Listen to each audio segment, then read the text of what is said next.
Hi guys, what's up and welcome back to my channel. I hope all of you are doing good and staying safe like always. Now today's video is brought to you with a tinge of nostalgia and a bucket load of retrospection. So last night on my Instagram story, I put up this story where I asked you guys if you would be interested if I read out a letter that I had written to myself a year ago. And now if you've been following me on YouTube and my social media for about the last year or so, you would know that I've spoken about journaling so often. I emphasize on it highly. And I've also spoken about my mental health journey. I've spoken about self-love and bits and pieces here and there. And so the journal I was using last year was by Alicia Souza. And in all of Alicia Souza's journals, there's this page where you get to write a letter to your future self. And in the beginning of the year, I just couldn't decide what I wanted to write to myself. It took me around 6 months to finally understand what I wanted future Nikita to be like, or what I would actually say to her. And so today when you're watching this video, it has been exactly 1 year since I wrote this letter to myself. And I had very mixed feelings about opening this letter, first of all. And I did not remember what I'd written, but what I did remember is that I was a mess. I was not the kind of person that I am this year, and I hope to be even better next year. And like I said in my story, I hadn't made up my mind on whether or not I'm going to be sharing this with my YouTube family. But then you guys have been a part of my journey. You guys have literally seen me grow because you watched me at least twice a week for the last 1 year. And it just made sense. And when I read this letter last night, it was quite generic. There was nothing in it that I couldn't share with you guys. And I actually cried. I don't know if there were tears of happiness or sadness because of what I was reminiscing of what all I had gone through last year. But I really did want to share this with you because whenever I've shared something this personal with all of you, you guys have all told me that it really resonates and connects with you. And I would highly recommend all of you to also write a letter to your future self after you watch this video, because believe me, I have not felt this way about myself ever. Probably this is the first letter I had written to myself. And so now, without further blabbering on and on, I'm gonna open this letter and read it out for you guys. I sealed this with a rose sticker because how cheesy and cliche. And on the back I've written, "To your favorite person who is very special and beautiful and a kind human being." So the reason I addressed myself like that is because last year was probably the first time in my life that I was learning about the concept of self-love. I've always been a very self-critical person, full of self-doubt, and something that I've probably never said on my YouTube channel. And it's something that I realized very lately is that 2019, I was in Miss India, and so that's why I addressed myself like that, because my therapist had also really emphasized that I have to be very careful with the words I say to myself. Just like you're nice to others and you're kind to others, you have to be really nice to yourself as well. And so this letter was supposed to be opened on 11th July, but I opened it on 9th July last night, just so that I could speak to you guys about it when you see this video. So it's a really cute one-page letter, and it says, "Hi you," with a heart. A lot is going on in the world right now. Like seriously, a lot. I hope things have settled down now and the world is on the path to becoming a better place. I was writing this because we were in the middle of lockdown. The pandemic had struck us. Would I say that the world is on to a better place? I'm not so sure yet. We're still in the middle of the pandemic. But it just shows that it's been a year and things, I would not say they're that different. That's just what I feel. I hope that people have come to value some things even more now than before, like time. I really think that's what the pandemic has taught all of us, and personally it was such a shocker, like a jolt to my life, that how you spend each day of your life is very important. You don't know what's going to happen the next day. You don't know when the world will shut down. You don't know when you could lose someone you love. You don't know what will happen to you tomorrow. So when I've always said that I try to minimize regret in my life, and risk taking is so worth it because you just never know what's going to happen. You never know what lies ahead of you. I'm just jotting down some of the things I picture in a future Nikita here. But if it's not your reality when you're reading this, it's okay. No pressure. And then I drew a smiley face. I was just trying to be really kind to myself because maybe I had set goals that I would not have achieved in a year, and I did not want to beat up myself because of that. I'm sure you have your reasons if you haven't gotten that far yet, or if you've taken a different path altogether. Your effort is not being questioned here. I'm sure you're honest enough with yourself to know why things are the way they are. I can't believe I wrote that, first of all. Last night when I read this, I was so proud of myself because for the longest time, or for the first time in my life, I was being kind to myself. I was giving myself the space to make faults, to not have achieved what I wanted to achieve. And I think that's really important. All of us are so motivated and we all talk about ambition and drive and achieving dreams and goals so much. But I also want to put this out in the middle that even if you don't, especially in the middle of a pandemic, if you are not able to achieve your goals, don't beat yourself up for it. Just be honest. Did you give it your 100%? I think that's more important.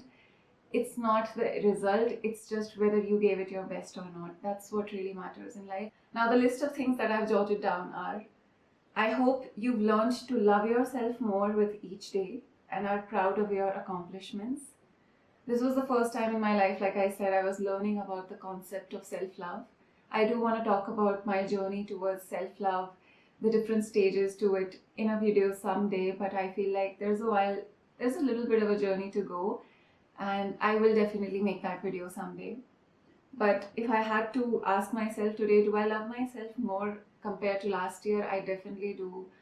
I have learned to celebrate milestones. I have learned to be proud of my accomplishments, no matter how big or small they are. Because my favorite quote when it comes to this context is, if you dim the darkness, you also dim the light. I spoke about this in my 2020 recap video as well, if you guys have watched that. And what that meant is that sometimes in order for us to not feel the negative emotions, to not feel the sadness, we try to block out so many thoughts from our mind sometimes. And in that process, because we dimmed the darkness, we also forget to celebrate the good things. We forget to count our blessings. And so that's something I really needed to learn last year. And I think I've made some progress there.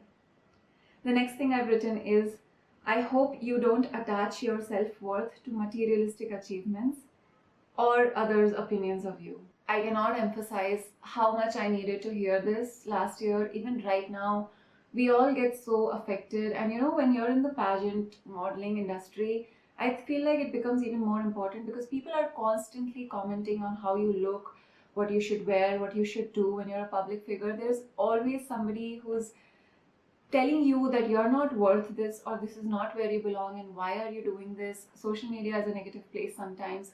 When I started my YouTube channel last year and I started talking about pageant tips and started training, I received a bunch of DMs and so many comments saying that you do not win Miss India, so what makes you think you have the right to mentor and train? I don't think I've ever said this on this channel. And it took me so long to keep going on YouTube, to see those messages and yet not get affected by that. And I was affected. I have had so many phone calls, calling up my friends, doubting myself, asking people, do you really think I should go ahead with this? Should I just stop doing all of this? And it took a while to finally learn that I can now block out haters. I can now block out a lot of the negativity, and whenever someone tells me that you are not good enough and why are you doing this, it doesn't bother me so much anymore. The next thing is, I hope you've created a life or are on your way there happily, so that you are content with and you don't need an escape from. I think that I've definitely done. I don't feel the need to escape from the life that I have built for myself now. There are days when I'm exhausted because it's just so much, but I love every aspect of it. And I might need a vacation, but I don't think I need an escape from this. I hope you worry less about the future and have learned to live in the moment a bit more. Here I was being quite realistic because I am someone who lives in the future. I'm very impatient sometimes when it comes to things that just need time. And I'm always asking myself, what's next? What's next? And if something is not happening as fast as I would have wanted it to, I get very impatient, I get anxious, and I think if you say a bit more, then that has definitely happened. I've learned to detach myself from certain things. And yeah, I think all of us can really implement that. So a very good analogy that my therapist had given to me in one of the sessions was that when you put rice to cook, you have to let it simmer. You can't accelerate that process, and that holds true to a lot of things in life. So when I'm getting really impatient, I just think about rice. It sounds really funny, but I have to remind myself the rice is cooking. You gotta let it cook. You can't push it. Further, I've written, I hope you're doing well when it comes to people and important connections. I really needed to work on my people skills and how I connected with other people. I hope you're doing something good to put your platform to use, besides it's just being a source of income or livelihood. And the credit for that just goes to you guys because of the comments that you leave, the messages that I get in my inbox. I can literally vouch for the fact that I know that this is more than an income for me. I'm definitely creating an impact. And while last year Nikita would not have wanted to sound so vain, I think I have learned to become that comfortable in myself, take compliments and agree that yes, certain people did get inspired and my videos did help somebody. I hope you're happy and still brave, the same girl who took a risk to follow her heart. So I wrote this letter probably 10 days after I had quit my job, and I think while it was quite an easy decision, but obviously I was terrified, I was scared, it was lockdown. I wasn't sure how it was going to pan out, but then again, I've always thought this way that there's no such thing as a good or bad decision. You take a decision and you make it a good one, and that's the determination I had in me when I quit my job, that I'm going to make it work out no matter what happens. And so I just told myself that as long as you're alive and you have 2 hands and 2 feet, there's nothing that you can't overcome, and it's gonna take a lot of hard work, but you're gonna do it. And I think, am I happy? Yes. Am I brave? I think so.